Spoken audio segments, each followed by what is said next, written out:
আচ্ছা, এই ব্যাপারটা মনে হচ্ছে সন্দেহটা ঠিক দিকেই যাচ্ছে।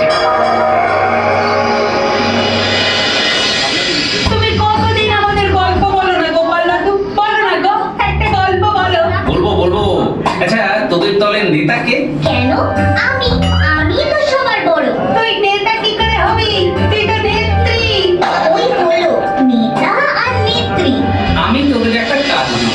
তোরা যদি ঠিক মতো কাজটা করিস তাহলে রোজ সন্ধ্যাবেলা গল্প তো শোনাবই, উপহারও পাবি। কি উপহার গোপাল দাদু? বলছি বলছি, আমি তোদের পাহাড় দেখাতে নিয়ে যাব। সত্যি বলছো গোপাল দাদু?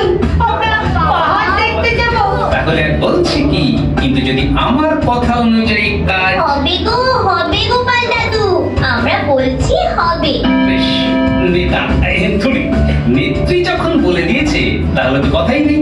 এখন শোন মন দিয়ে, কি কি করতে হবে। তুমি শুধু একবার বলো কি করতে হবে। তবে খুব সাবধান, এই কথা যেন আমাদের বাইরে না যায়। যা যা করবি খুব সাবধান।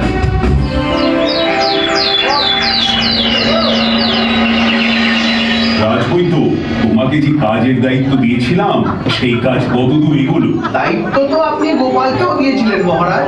সে কি আদৌ কিছু করেছিল নাকি গায়ে হাওয়া লাগিয়ে ঘুরছে আর খাচ্ছে? মন্ত্রী, মাঝখানে কথা বলো না তো। তা গোপাল, তুমি বল কতদূর এগোলো তোমাদের কাজ? কাজ তো আগামীকালের মধ্যেই শেষ হয়ে যাবে, কিন্তু আমার একটা আবদার আছে মহারাজ। আবদার? কিসের আবদার? আবদারটা আপনার কাছে। তা বলো, শুনি কি আবদার? পরশু রাজসভার সকল সভাসদদের পোলাও আর কষা মাংস খাওয়ানোর আবদার। পোলাও আবার কষা মাংস? রাজসভাতে ভোজ হবে ঢালাও, গোপাল খাবে মাংস পোলাও। মহারাজ, এমন অদ্ভুত আবদার শুধু গোপালই করতে পারে। আমি বলছি সেসবের কোনো প্রয়োজন নেই। একদিন রাজসভায় ভোজ হলে মন্দ হয় না মহারাজ। তাহলে মহারাজ ওই কথাই রইল। গোপালের শুধু খাওয়ার ঘুম, কাজের বেলায় লবডঙ্কা। বেশ বেশ, পরশু তাহলে তোমাদের সবাইকে পোলাও আর কষা মাংসই খাওয়ানো হবে।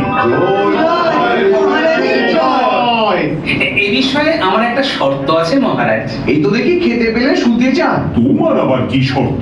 সে কথা আমি আপনাকে একটু ব্যক্তিগতভাবে বলতে চাই। ব্যক্তিগত? বেটা গোপাল আবার কোন ফোন দিয়াছে কে জানে। বেশ বেশ, আমিও শুনি কি সেই শর্ত। যথা আজ্ঞা মহারাজ।